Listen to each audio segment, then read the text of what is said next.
This week in episode number 203 of the Convincing Idiots podcast, we get real with Elmo promoting mental health. We bring this episode to you in 4XD. What is that? We will tell you all about it. Do you feel safe when you go out to large events? Do we? We'll discuss in our main topic this evening, our favorite male villains of all time. So keep listening, keep watching, and let's start the show. You guys enjoy your whatever that is. All right. Test. Test. Call it again? Convincing Idiots. Convincing Idiots. Called it ham gravy. I informed them that I sided with the stat man, not just anyone's opinion, the stat man Brian Fisher. These kids today, Jingle All the Way is in fact the best Christmas movie of all time. I need to get Grandma a present, and my herpes is flaring up. I got it. Mm-hmm. Yo. I'm the millennial We're Santa. three friends representing three different generations. That's our whole shtick. That's our thing. Mm-hmm. Nick got to hold poop. Mm-hmm. I'm standing in the sea Awesome. breeze, holding a turd, just mightily. I'm just going hitting hats. Anyway, on a lighter note, Welcome to the podcast. Welcome to the vodcast. Welcome to the broadcast. Boys and girls, welcome to the show. This is Convincing Idiots. My name's Dean, the Zennial. I'm Brian Gen X. And Nikolai is on another assignment. He will be back with us next week. No, not next week. Actually, you and I are going to the Doobie Brothers concert. So That's correct. in 2 weeks he'll be back. So if you're craving the Nick, you need the Nick. It's coming. The Nick is coming. He's detained in Austria right now, Dean. Right. I think. So we'll talk more about that. Questions. Yeah. Mm-hmm. Well, let's get it out of the way. Let's do his job since, he's choosing not to do it. So That's right. We can't get him out of getting out of Austria right now. So I'll tell you again who we are and where we can be found and all that good stuff. So we're a podcast of friends from different generations talking all things nerd and pop culture. Find us wherever you listen to podcasts, Apple Podcasts, Spotify, Overcast, iHeartRadio, etc. Wherever you listen to podcasts, just simply pull up the Convincing Idiots podcast. Give us a free follow or subscribe. Rate, review on Spotify or Apple. Helps others find the show. You might be watching us on our YouTube channel at Convincing Idiots or our YouTube music channel. ask her mom about it. She knows. That's right. Not just video. All show information can be found in two main places. Our Linktree page is simply Google Linktree Convincing Idiots. Simply a page with links to our social media. And if you go one place, go to our website, convincingidiots.wordpress.com. All show information's there. Links to new episodes, videos, bios, our TeePublic store, ways to sponsor the show. All that good stuff is there. If you do anything at all, tell a friend. Help a friend find us out there, whether they prefer to watch or listen to podcasts. And we appreciate your support.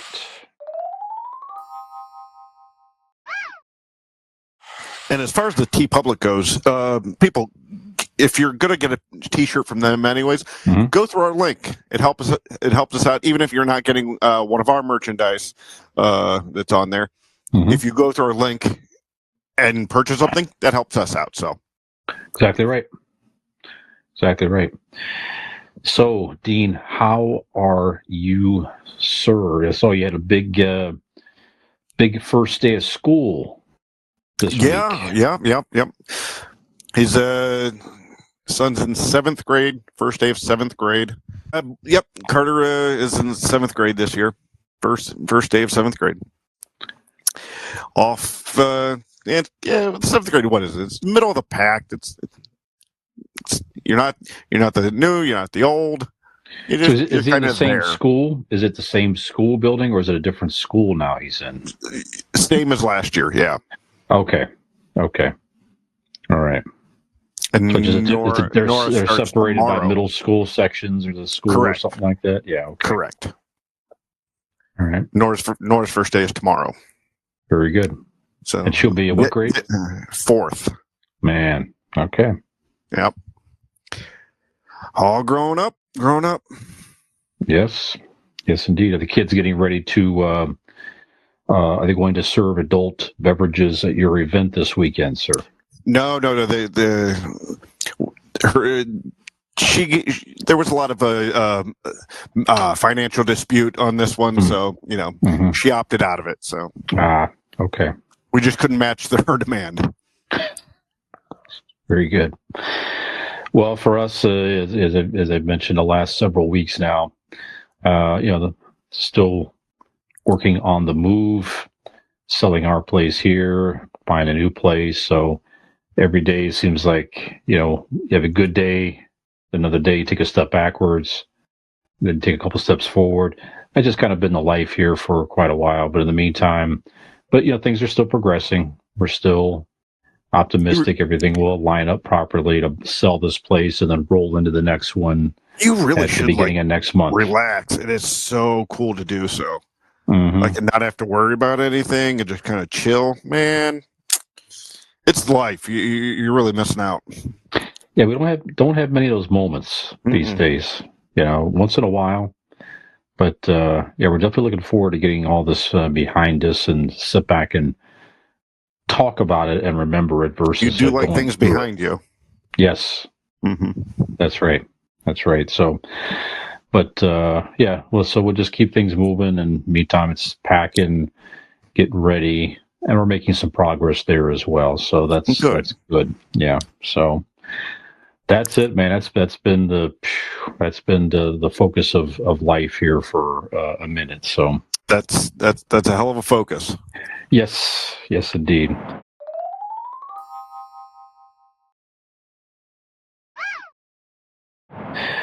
Any recommendations you want to offer up, sir? Let's roll into some idiot reviews. I was thinking about the other earlier. You asked Megan. I said, "What have I watched? Nothing." Like we showed the kid Beetlejuice because we want to take them next month to the new one. Yep. I'll recommend 30-year-old Beetlejuice. Does it still hold up, the original? It does. Yeah. Well, I've seen it. I'll watch it occasionally. If it's I'm passing by it, that's one that I'll stop and watch. Mm-hmm.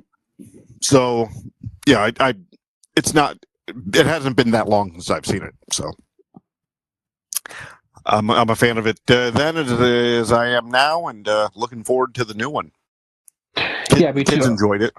Yeah, that's cool. Yeah, I'm definitely looking forward to the new one as well. I think it's still one of Tim Burton's best. Oh, absolutely. Movies. Michael Keaton is the one thing that looks like you definitely can tell. I mean, take away the idea that Michael Keaton's older, everybody's older in this new one, but like the difference of like just the high definition that this one's shot in compared to the other one. Sure.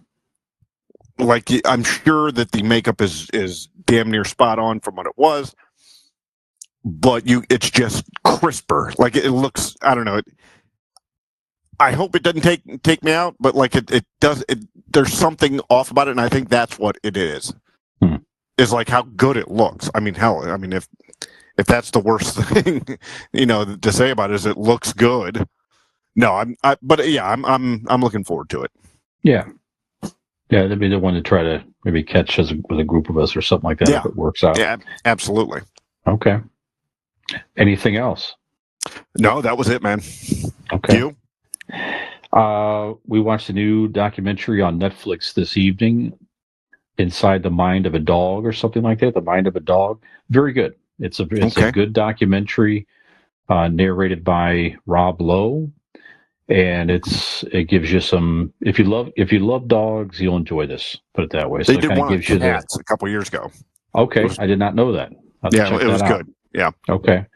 Well, it's probably along the same lines. It kind of gives you the history of how dogs became pets and different breeds of dogs, and then different studies of dogs. And you kind of follow a few dogs that are They go through training to potentially become a service dog. What happens there and everything.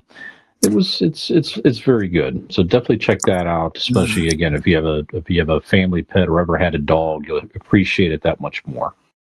This isn't necessarily a ask an idiot question, Brian, but I'd asked Megan earlier, if tomorrow morning cats and dogs were able to talk and articulate, would we still would we be allowed to own them? Like, there's something about having vocalization and autonomy that kind of would make it kind of messed up to own a thing that knows it's being owned. You know what I mean? Well, they still can't take care of themselves too easily. Okay. You know what I mean? So that's the reason, really, and you kind of learn that in the documentary as well.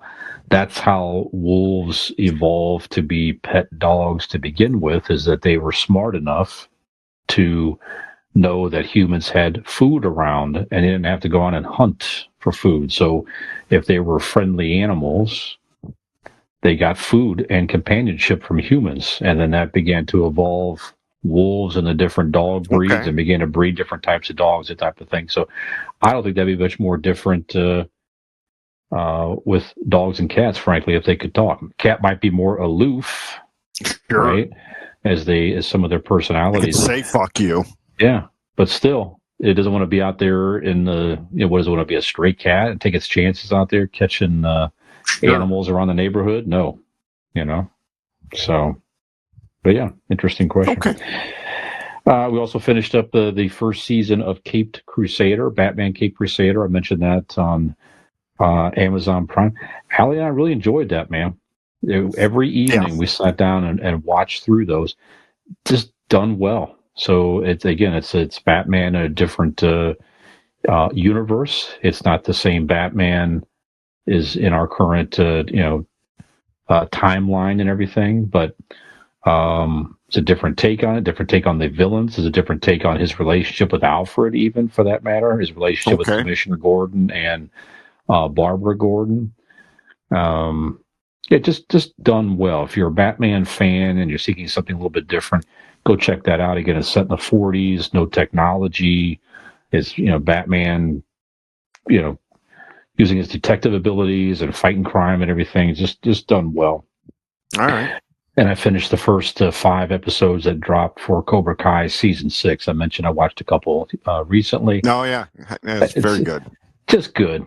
Again, it's got a lot of. You walk in knowing what you're going into. That's right. And that's why you're going into it. You're for that nostalgia, for that campy, fun romp that you're about to have with a lot of people kicking each other. That's fun. Yep. A lot of fun, twists and turns in the storyline, as typically they do. I'm intrigued, man. I tell you what, they really left a nice cliffhanger on the mid-season, 5 episodes in, that I'm definitely interested to see how it all plays out. So, so definitely check that out on Netflix. That's about it, man. That's about it. All right. Yep. All right. Well, we are going to... Hey, real quick. Please. The fall coming around, what are you drinking? We haven't said it. We haven't done this bit in a minute. Just a very basic and simple. Nick would be proud. A Molson Canadian. Nice. Just a solid. I think it's a lager. So just very, very good. So cheap, good, very drinkable. Go ahead. Getting this time of the year, I'm going Sam Adams Jacko, some pumpkin ale. Man, I'm all about it. I'm a basic bitch, baby. That's not bad. That's a solid. From the variety pack, the fall variety pack is out already. Yeah, because the other one I have, what's going to be in my number 2 tonight is a Flannel Fest. It is a Munich Dunkel. That's a good one. I had that last year, and they had that in their fall pack last year. Yeah. Sam Adams does good with the variety pack. The seasonal variety packs are pretty good, for sure. Yeah, I've discovered that Sam's my go-to lately. Like that, my everyday beer. I'm a fan of Sam. Yeah, it's Sam Adams. Very solid. Yeah, very solid. All right. Well, we're going to take another drink and take a break and come back with some pop culture headlines in our Ask an Idiot segment before we get into our main topic. And we'll tell you all about that after the break. Or read the description before you turn this show on. Or listen to the intro.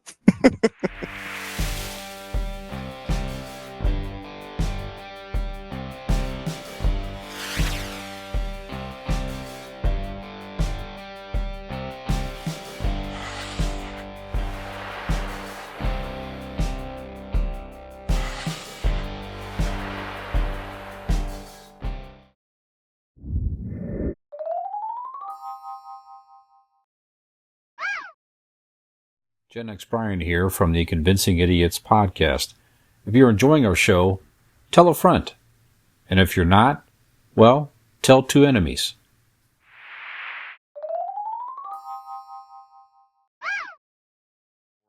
Three. All right, welcome back to Convincing Idiots. Idiots. Yes. You're an idiot.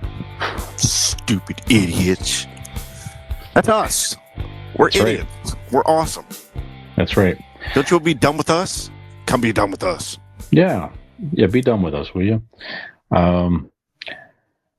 So, Jimmy Kimmel in Pop Culture Headlines, Dean, was on a recent podcast talking about the Politicking podcast, talking about...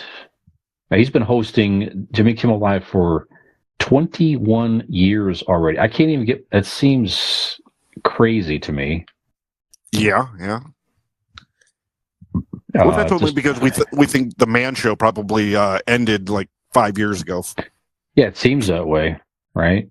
He was just on Win Ben Stein's Money, right? Was something like that too? Yep. We got to start a long time ago. But just talking about late night talk shows in general, and just talking about the future and everything. So basically, what he's saying is he never thought he'd be doing the talk show this long. He thinks about stopping, but then he also worries about, well, what would he do next? Because once the current talk show hosts maybe end their reign, let's say 10 years or so from now, give or take, is the talk show, late night talk show in general, is it still going to be a thing on network television? He's already been saying that there's not as much of a motivation for people to stay up late and watch the show live, where you can pick it up the next day on YouTube or otherwise, and you can also just watch the clips. I know I do that a lot. I'll just sit there, I'll watch the monologues often from the various talk shows. There's a separate video, you just watch the monologue. There's another one you can just watch the interview, and then it just breaks it out. Yeah. You know what I mean? So I don't know. So what are your thoughts? Is the talk show format at late at night, is it something that you could easily see going by the wayside, or it's still maybe a market for it? What do you think? Unfortunately, it's probably, I think at least the multiple ones that we have out there, I haven't watched a late night talk show in years. Yeah, and not even clips. Like I just haven't. I think the closest I come to is occasionally I will get around. Probably I don't know. At the end of the week I'll try to watch what's it on HBO? Well, Bill Maher? I actually no, not Bill Maher. That damn British guy. Yeah. Right. John Oliver. John Oliver. That's it. Yeah. I watch John Oliver, and occasionally, I'll put on Bill Maher, but yeah, I don't like the weekly during the week shows. I don't watch, and I used to be a huge fan. I loved Letterman. I loved Conan O'Brien. Yep. And now, yeah, you just don't have the time, and you get older, and things, you got to prioritize. Yeah, I don't know if it's so much the time too. It's like Jimmy Kimmel was saying as well. It's just the plethora of options that people have anymore. Just everything just being on demand. I mean, there's very little live television events I watch in general. You know, you were nice enough to lend me your streaming service to watch the NBA Finals. I watched a couple of those games live. Sure. You know, then certainly football games and different things. But even with that, it's more of a social event. It's very rare I'll sit down at home and watch a game live, start to finish. It just doesn't happen very often with that even. So I don't know. But yeah, I tend to agree with them, man. It just seems like it. Unfortunately, must-watch TV is, for the most part, becoming a thing of the past, especially for just the daily shows, whatever it is. Yeah, especially the daily shows. Yeah.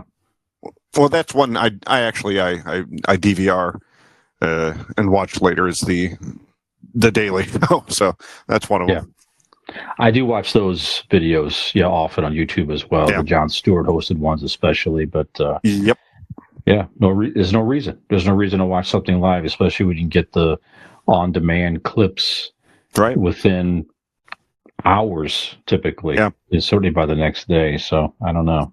Okay, another sequel in the making. A lot of movie sequels and series are in development. Toy Story 5 has been announced. Mm-hmm. It will come out in, I think it is 2026. So far, the only confirmed actors are Tim Allen, of course, who plays Buzz Lightyear, and Blake Clark, who plays Slinky Dog. So apparently they have reached out to Tom Hanks and probably others as well. I have to imagine many of them would likely make a return. There's such iconic characters, and so it'll be interesting to see. So it takes place, let's see here, I don't know the premise here exactly. So here it is. So it's about toys. Yeah, there it is. So it's just the competition of basic toys versus electronics for kids' attention. So it's the toys that are vying for attention with kids with the modern technology and conveniences of phones and games and that type of thing. So that seems like a fairly relevant topic. I don't know, but any interest in Toy Story 5, Dean, or is it something that never got into, or has 4 been enough? Any thoughts? I was out yesterday and walking down the street, and this cute little Pomeranian took the largest shit I've ever seen, like a small dog take. And it was captivating and mesmerizing, and I kept looking at it and watching it. I'm sorry, I like to tell stories about things I would rather watch and see than that. No, Jesus, ended it like 2. You did 2 fine. Why? You're just begging for money at this point. Jesus, the story's over. Stop it. Enough. Fuck. The fourth one I did see, that was good. I think I've seen all of them. The kid was growing up and going off to college, and he was just kind of there reminiscing about his toys. I think it was finding them a new home or something like that. Yeah. It was actually very touching because it was something relatable in, remembering growing up and moving on past your toys, excuse me, don't look behind me in the video. No. No, but so it was, it definitely tugged the heartstrings a little bit, but yeah, this one, I don't know. I mean, they're not horrible movies. It's just them. Like, there's no need to continue the story. Right. I mean, I guess on the other side of it, Disney's if people's going to pay money, fuck, just roll them out. What the hell? Who am I? Absolutely. How about I take my own advice and I just won't watch it? If I don't care that much, I won't watch it. Make all the ones you want. I don't want to give a shit about. I mean, shit, now they're getting to a place where, I mean, like, not unlike Star Wars, where young people who saw Toy Story, they saw the original Toy Stories at a younger age, may have their own kids by now that are taking them to go see. 1,000%. you know? Absolutely. So introduce a whole new generation to the characters, and then certainly you have the whole merchandising and everything else. You're going to see all the Toy Story toys again, probably next year for when I hear Christmas or whatever. Go ahead. When I hear them talk about movies doing this, in doing the 5th sequel or 6th or whatever, the only thing in the back of my head I hear is Mel Brooks in Spaceballs going, "The search for more money." Uh-huh. That's the only. It screams in my ear every time I hear something like that. The search for more money. Wow. Why else make a movie?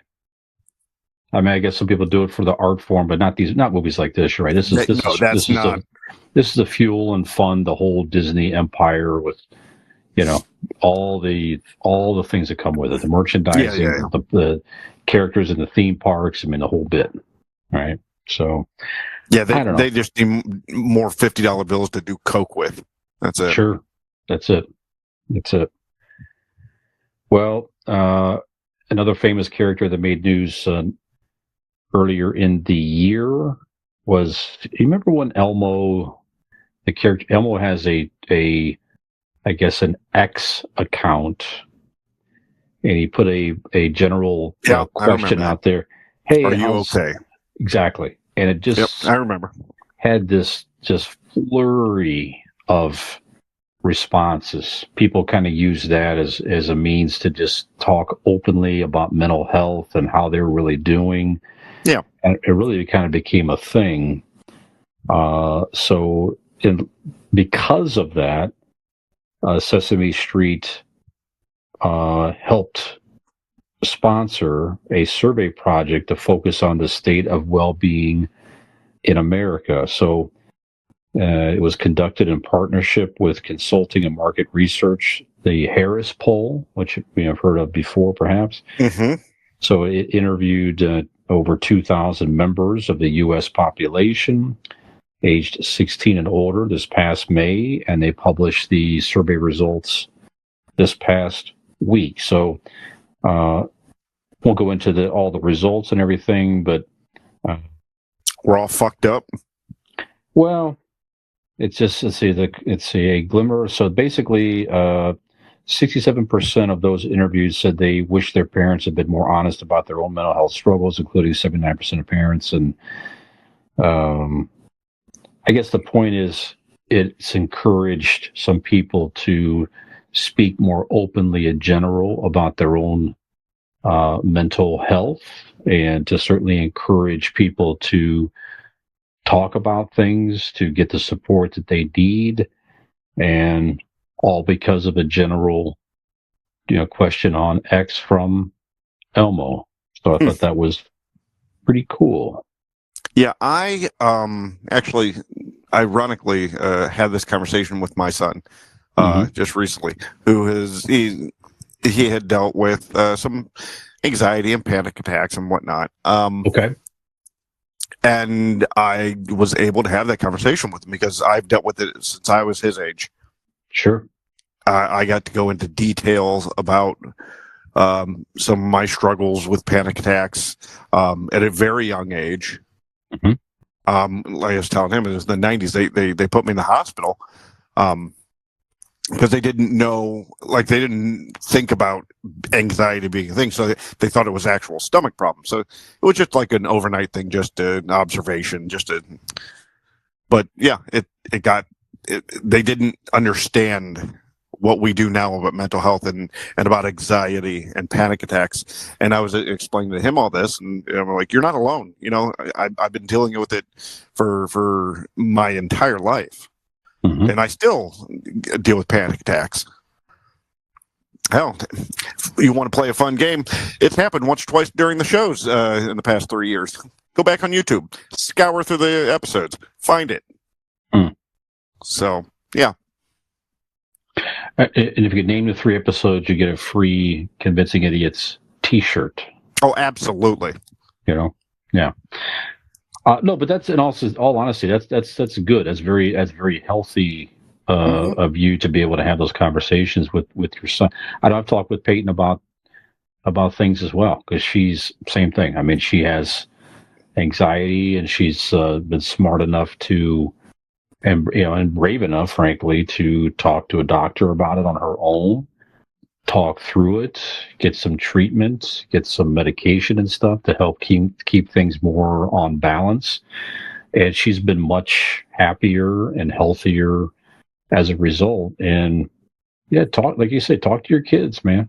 You can't, the days of just trying to be like the strong, parent Right. that just you didn't need any help, or you're fine, and or I think some parents may want to shield their kids, and well, my kid doesn't want to hear about my struggles and different things. It's well, and the survey results here show. Well, I'm not in a going to small, tell him about that I have a hemorrhoid. You know what I mean? not at that level. No, I brought it up because I knew it would help him. Right, exactly. It was a relatable, moment. Like, Right. I'm not going to go around going, hey, guess, what this ailment is, or, you know what I mean? No, not like that. I'm just talking about mental health and things, to where if you're, it's okay to talk to your kid about that stuff. If you had struggles with the same, like you said, talk to your kid. It makes them more comfortable to talk Absolutely. through that and other We're all things. human. That's exactly right. So good for Elmo, good for Sesame Street, good for you for being a good parent. So yeah, just talk to your kids, man. And when we were done, I said, do you have any questions? And he says, it was so cute. He was very earnest about it. He looks at me and he goes, Dad, when I start driving, how am I going to save money on insurance? I said, well, good thing you asked, son. Because Blake Insurance is an Erie insurance agency located right here in Barberton. They provide auto, home, renters, and business insurance with honesty, decency, and affordability. Erie Insurance is above all else in service. You want to call 234-571-5359 or visit Blake Insurance LLC for your free 5-minute quote today. And when you do this, son, you have potential of saving money and having a peace of mind knowing that Aaron Blake has your back. Very good. Very good. Aaron's helped ease a lot of anxiety over high prices of insurance, I hear. If we're being honest, I've known Aaron since we were in high school, and we lived with each other for a brief reason in our 20s. And he has actually helped me in several panic attacks. He is actually a very good dude. So if anybody deserves your business, it is that man. Very good. Very good. So a type of movie viewing, Dean, is becoming more and more popular.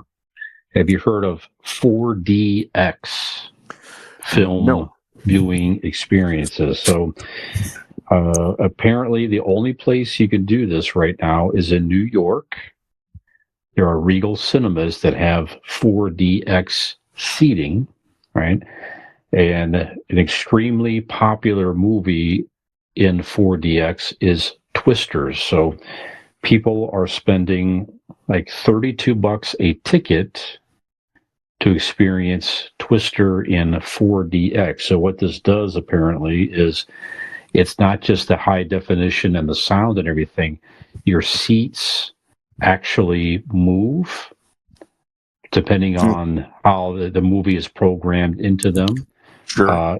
There are wind effects, water, and other things. So like, for instance, if one of the scenes in Twister, a tornado scene, the seat moves apparently, and it gives you more of a experience like you were in. I hope somebody's like in the balcony film. throwing debris down at people.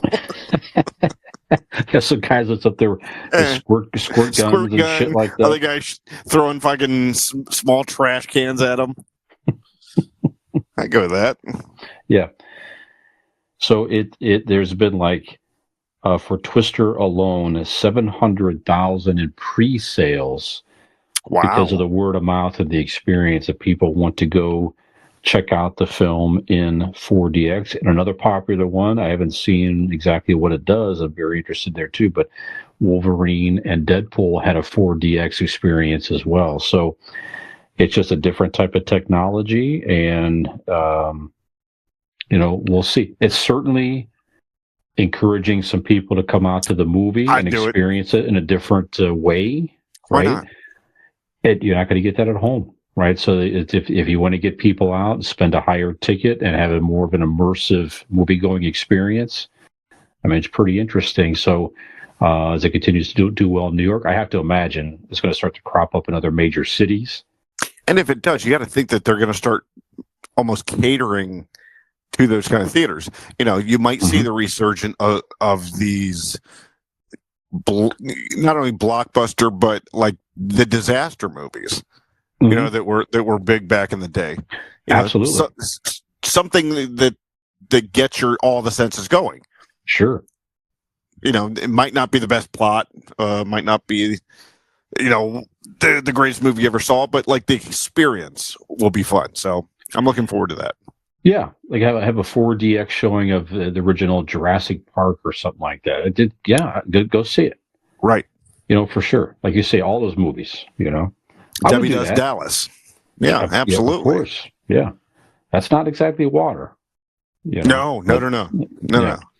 But fun nonetheless. I like that better than just I mean, I do like the recliners and things like that. That's fine. But I can also watch a movie like that at water home. Balloons that hit you in the back of the head on both sides. I can see this. I really like this option. Yeah, absolutely. So I would do that for sure. If such a showing was I'd go check that out for sure. I'd drive a little bit farther. I'd pay a little extra to see it. Yeah, why not? Absolutely. Would you? But would you really? Would you watch? Not this. Whatever XD, whatever you're talking about here, but like a regular 3D movie. Would you watch a porn 3D movie just for the experience? I think I would, just to see what it would look like in 3D. Yeah, it would be interesting.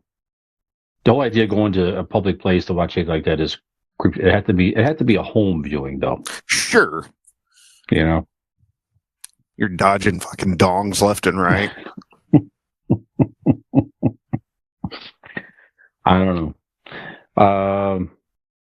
Well, that's actually that's not a bad question for maybe in the future there. And you know, what movies would you want to see? Okay. In that 4XD. So we'll put a pin in that and come back to it. If you're listening and watching out there, give us your suggestions of what movies you'd want to see with that type of movie-going experience.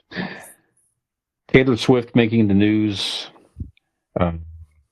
recently in Austria. She's had to have some concerts canceled, Dean, for terrorist threats in the area, including potentially at her concert. So to keep the fans and everyone safe, she canceled some shows, but she's back and she has resumed the tour in London, and it's it continues on. So certainly it's commendable to keep the fans' safety in mind to cancel the shows, but it just makes me think a little bit here, and I'm going to pose our Ask an Idiot question of the week for you. Now, you've been to some recent large events. WrestleMania. Yep. We went to a concert recently. We're going to another big concert next week. You've been to sporting events. You've been to the Guardians game and other things. Do you feel safe? Do you feel safe going to those type of events with a big crowd? Do you have any apprehension, or what are your thoughts on all that? I'm just curious. So what do you think? I don't care a lot more than I probably shouldn't, if that makes sense. Sure. I should care more. I should be more vigilant, think about it more. But I already, like we've stated previously, I already have anxiety. If I put that much more anxiety, I wouldn't go anywhere.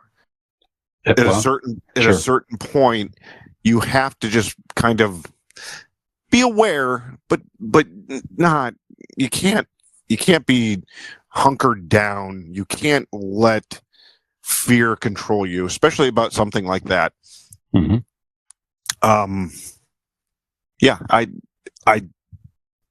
it is. I mean, it should concern all of us.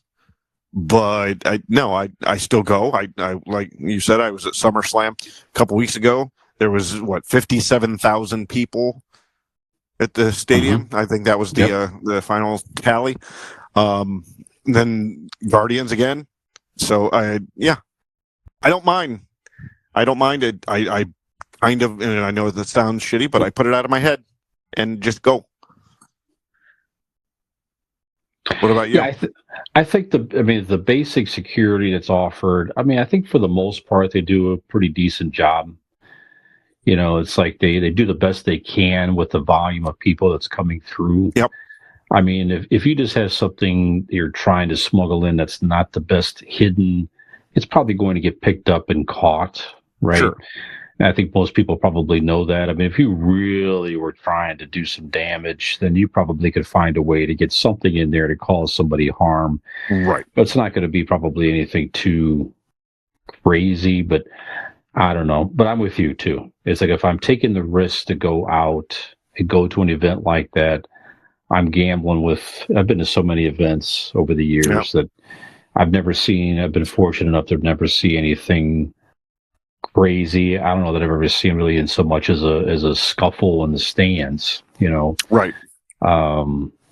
So you're right. I mean, now if it's a credible threat and everything, that's a whole different story. Certainly, if it's a credible threat like the Taylor Swift show and the whole thing's canceled, okay, great. But yeah, I'm with you. If you choose to live your life in fear like that, you're probably not going to do anything. There's a reason not to do anything. There's a reason not to go to the grocery store if you can let your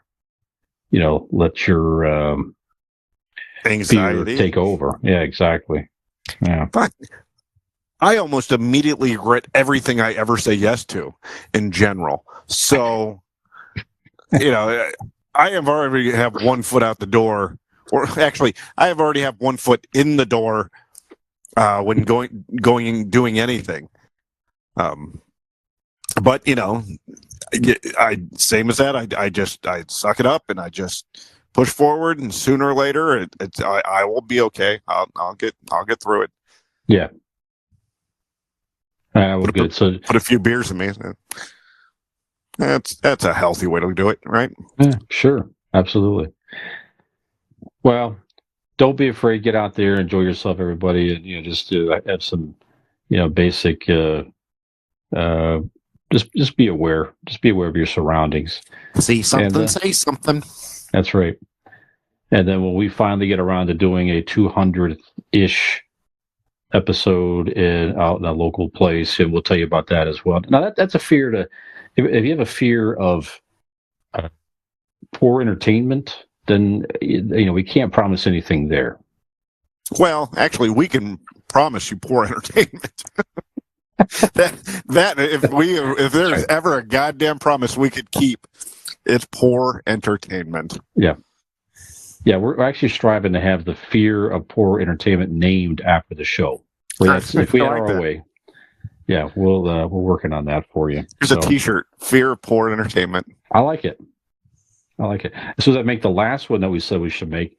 That I have to make that one as well at some point here. Hope you write these down. Yeah. It's all right here. Good. It's all right here. That's right. We're fucked.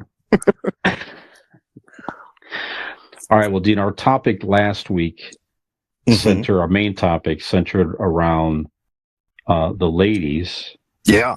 And this week we're going to shift back to the dudes. We're moving to dongs to this week. Yep. That's right. As we do, back and forth. On the show, may or may not in personal life. I don't know. Hey, mind your own business. That's right. I don't answer questions. That's right. So we've done our favorite female villains previously, Dean. This week we're going to do our favorite male. We're going to do the dudes. That's right. And we are going to bring that to you after the break.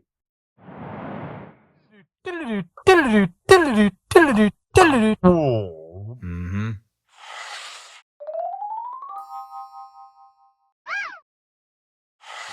3, 2.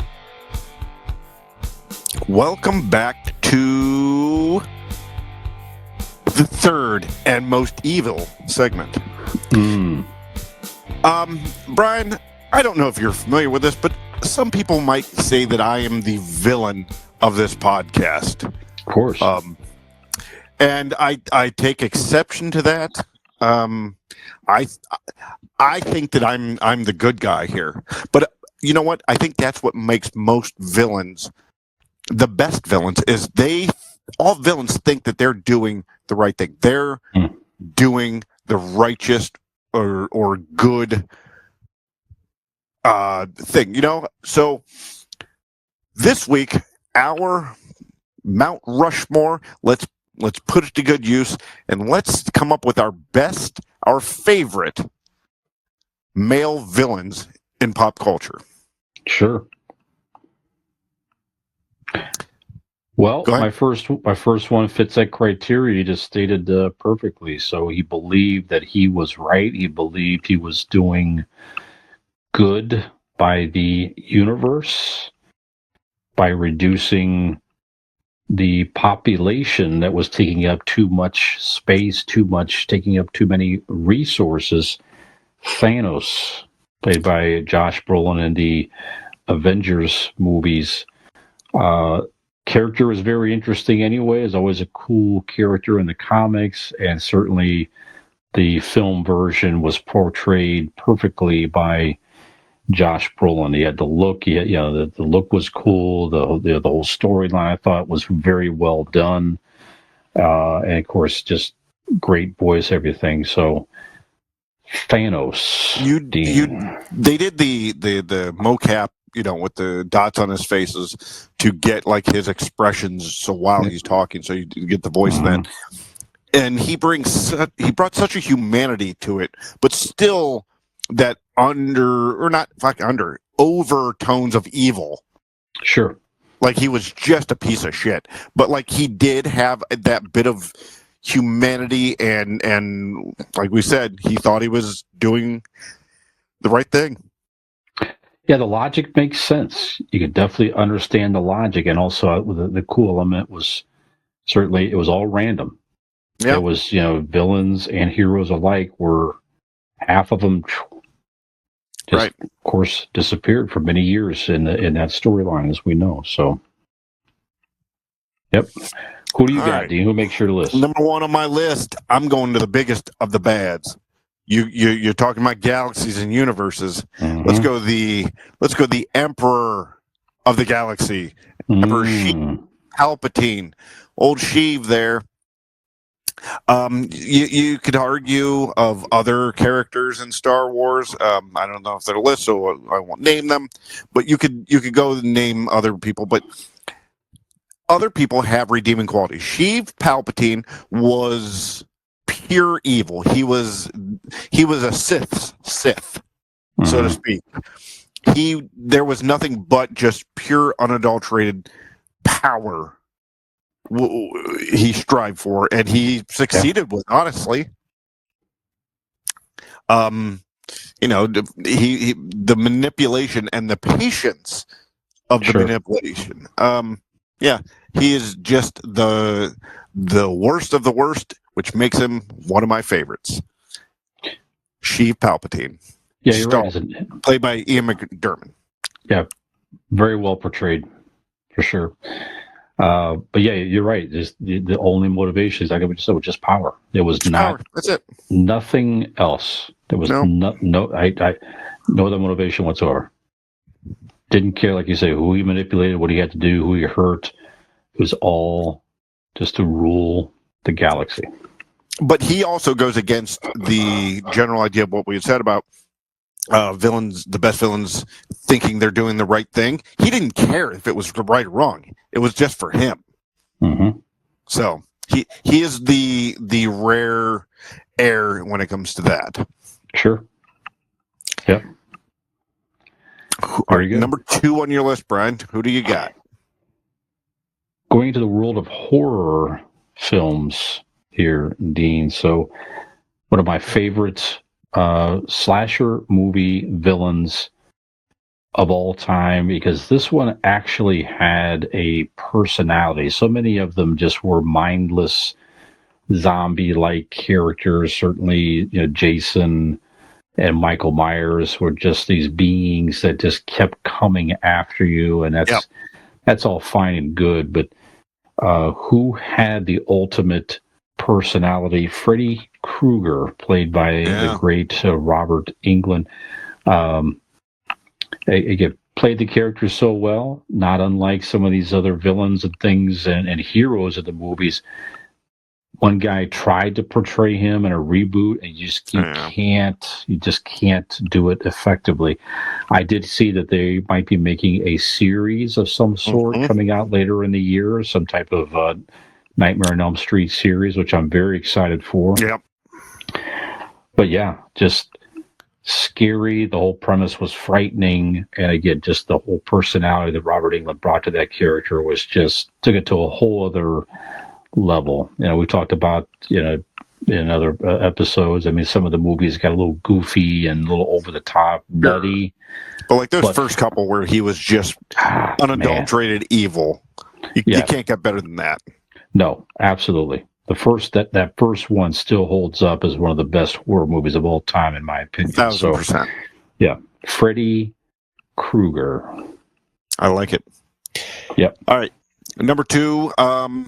We've done our first 3 are characters, right?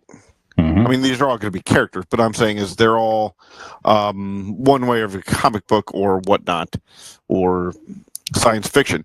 Let's go reality based. Let's go Frank Underwood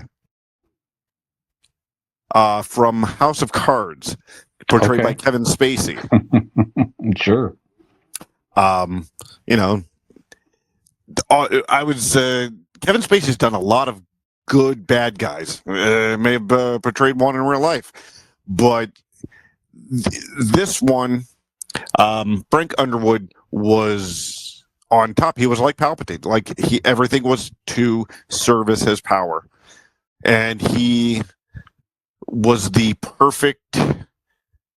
Like you definitely believe that a politician, U.S. politician, could be that fucked and corrupt and just brutally evil, and he portrayed it perfectly. Very good. So, yeah.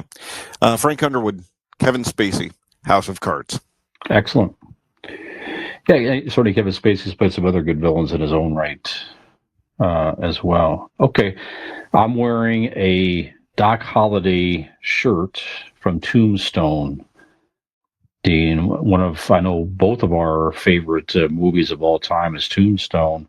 Absolutely. A lot of good villains in that movie as well, but my favorite... who are you going with? Johnny Ringo. Of course. Johnny Ringo, played by Michael Biehn? Yeah. He was also in, the first Aliens movie? He was... I don't know. He was in one of them. The Terminator. Played John Connor. Terminator. John Connor in The Terminator. But he wasn't in any of the Alien movies? I don't know. He was in... He was in one of the, was it not Predator, but one of those movies. I have to look it up here as well. Okay. But anyhow, just Johnny Ringo was a whole other level of evil in that movie here. So he was, he certainly was a good gunslinger. He knew it, and the whole build up to Wyatt Earp going to fight him, and certainly Doc Holliday stepping in there and saving us. That whole storyline and arc and dynamic was great. But Johnny Ringo, definitely evil, frightening character set in the Old West. So love the villain, makes my list. Go ahead. One of the coolest things about Johnny Ringo was that he was on the verge of being cool. The portrayal of that character was so well done that he took him to that line of evil where, you have some of these bad guys like, oh, dude, that dude's badass. He's a dick, but I love him. Johnny Ringo was like, he rode that line. Like he could, if that actor made a couple different choices, you could have been saying how cool he was. But nope, he went the opposite and just stuck with like pure fucking cold-blooded killer. It would. Yep. I can't praise that movie enough. So, by the way, the actor Michael B. He was in Aliens, the sequel. So you were correct. See, he was an alien. I knew he was in there. Okay. Yep, 1986 Aliens. There you go. All right. Who else you have, sir? All right. Let's go Biff Tanner. Good. Biff Tanner was a Tannen. Tannen. Yeah. Jesus. Great one. Tanner's Danny and his brothers. Biff Tannen. Sorry. Played by a Thomas Wilson. Mm-hmm. Back to Future movies. He was what everybody thinks a bully in the 50s would be, and he grew up to be a prick as well. Just there again, no redeeming qualities.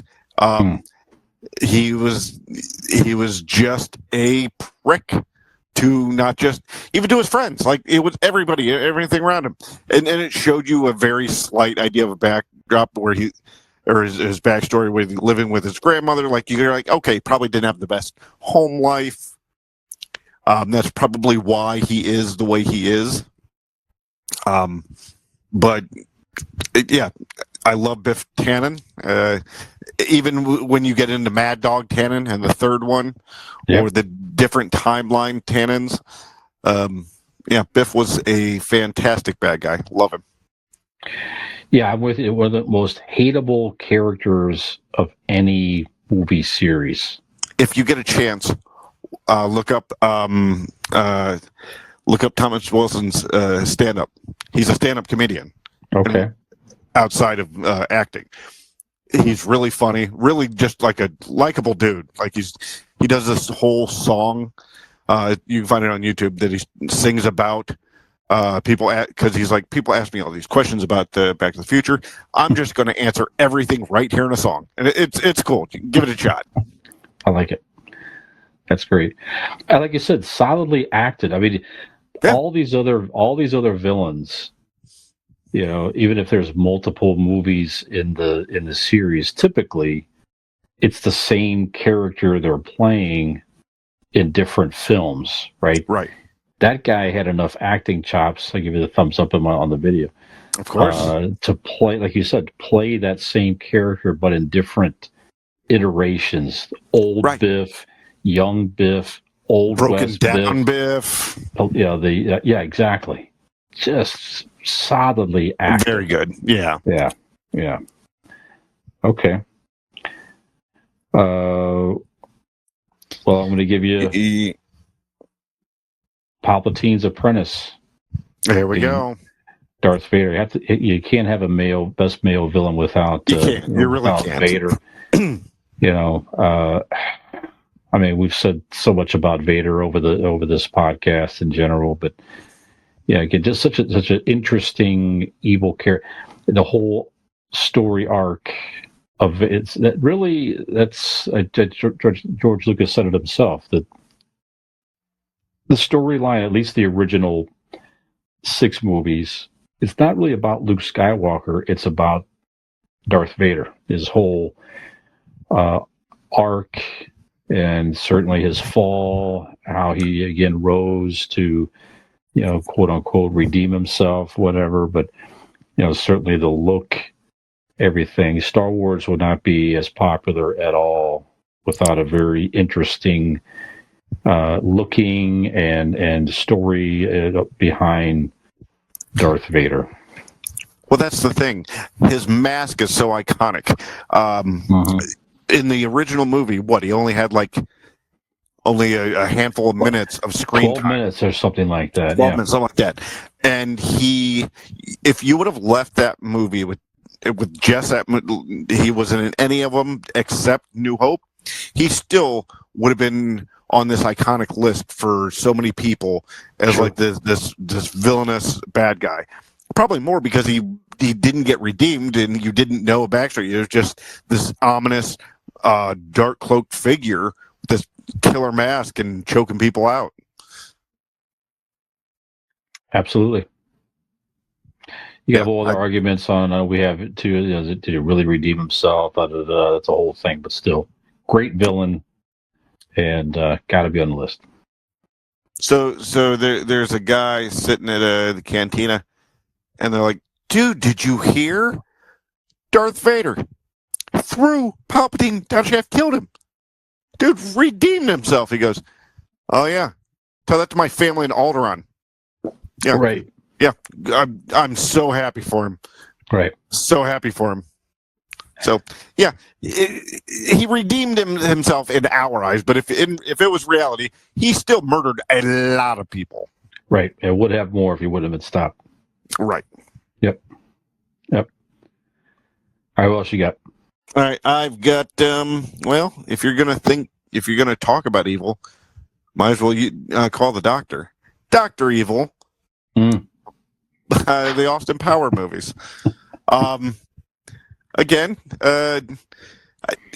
you have just he thought what he was doing was right because he was evil. It was just in his nature, right? Mm-hmm.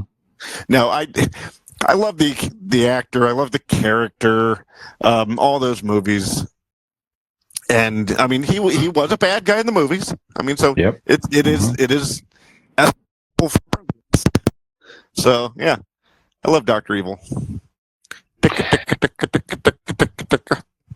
Yeah, the whole purposeful impersonation of Lorne Michaels. That's his Lorne Michaels impression. Right.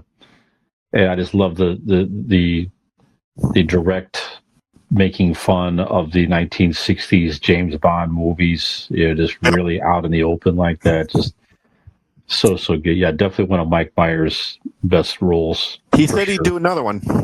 Yeah. I would see that. I'm interested. Oh, of course, absolutely. After I just shit on the Toy Story about keeping going, fuck it. Let's all watch them. Yeah, what the heck? You have a son of Austin Powers or something like that. Right. Yeah.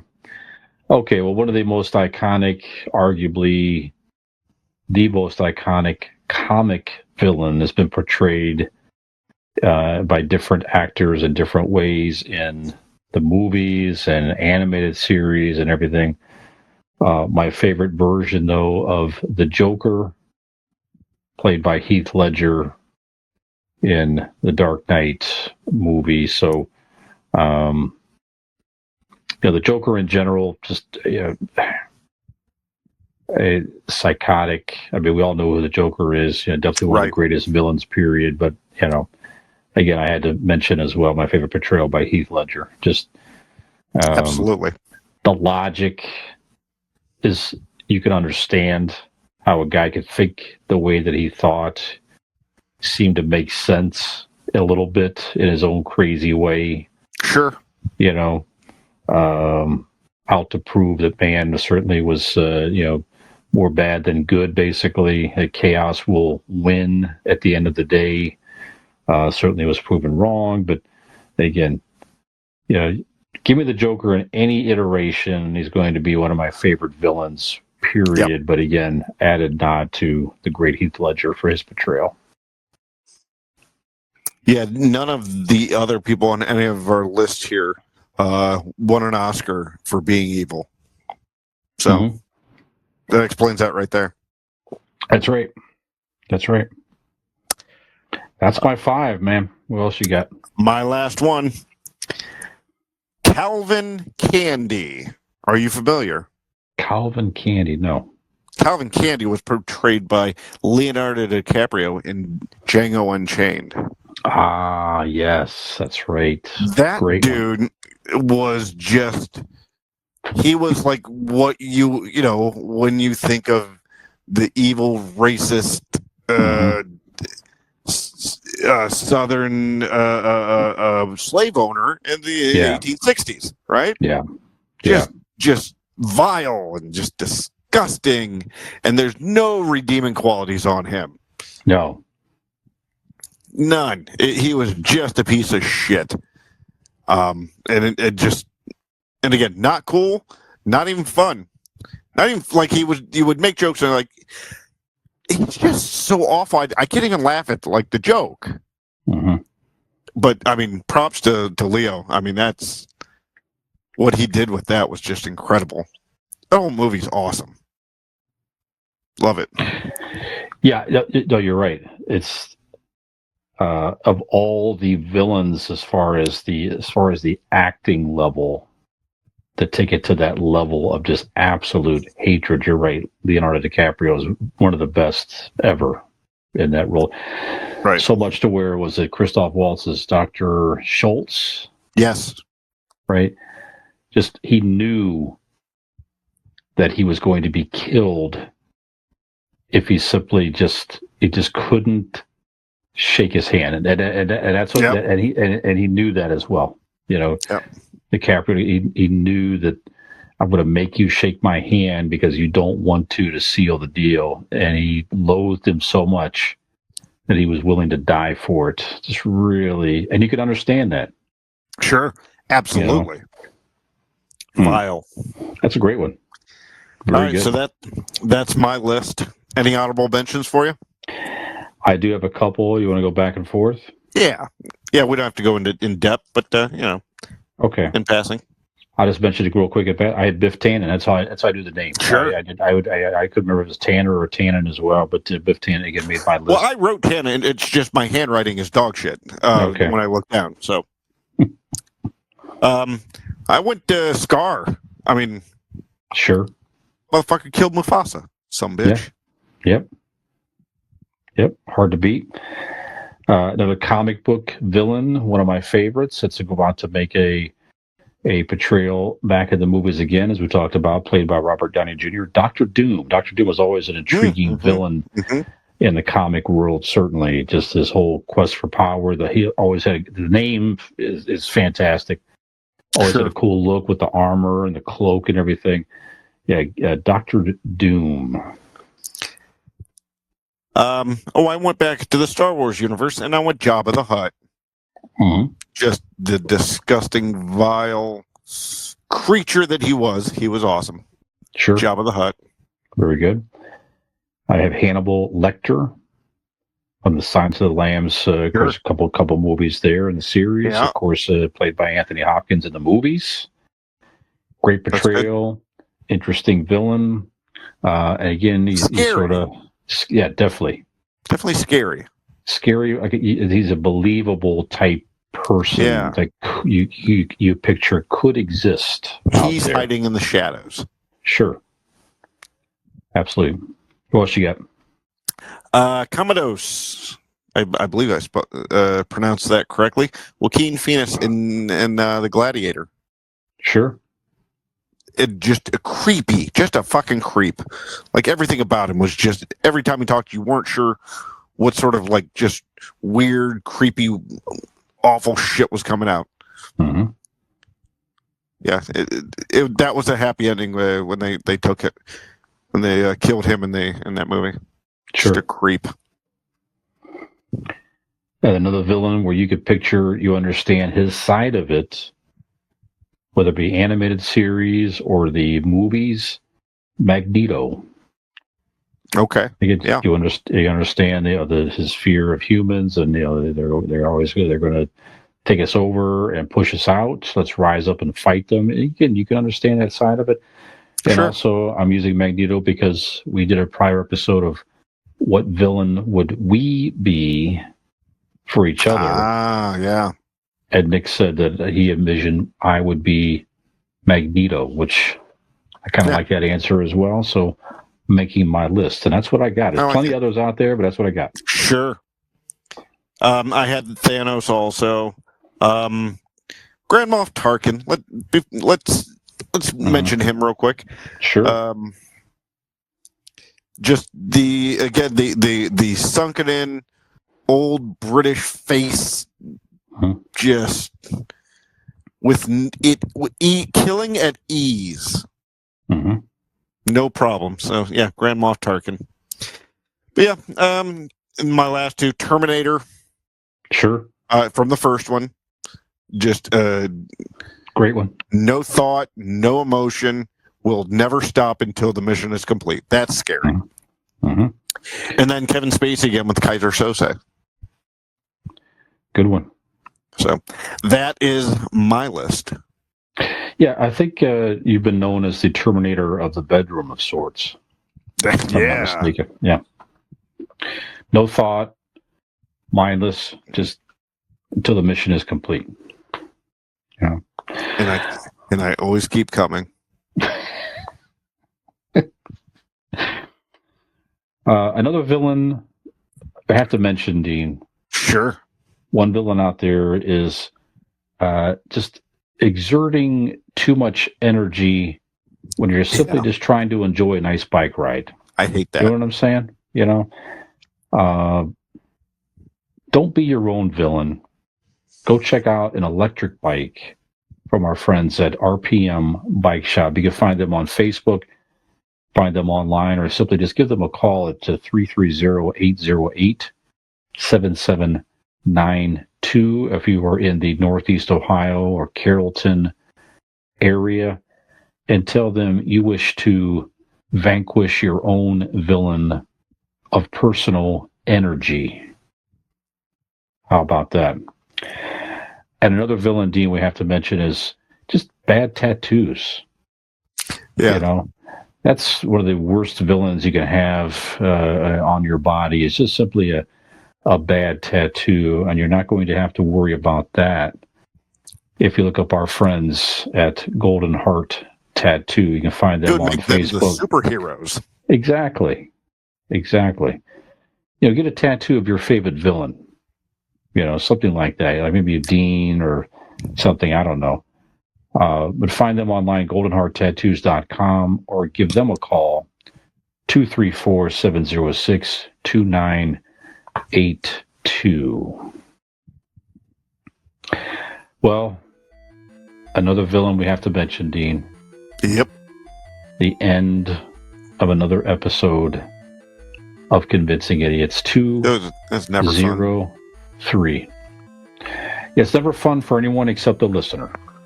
Well, you know what I'm saying? Or you the like viewer. that sort of thing. Yeah. So just a reminder out there, find us wherever you listen to podcasts. Find us on our YouTube channels. Find us on our Linktree page. You know, Convincing Idiots, Linktree, or Linktree Convincing Idiots. Either one will work. Look us up online at convincingidiots.wordpress.com. And Dean, what did we convince people of this week? We convinced them that evil's cool.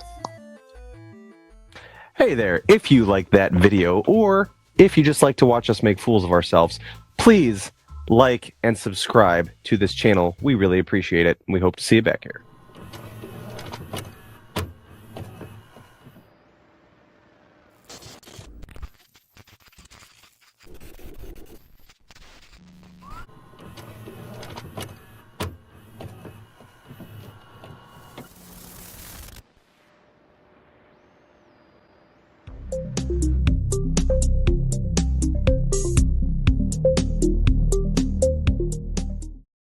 Ham grape.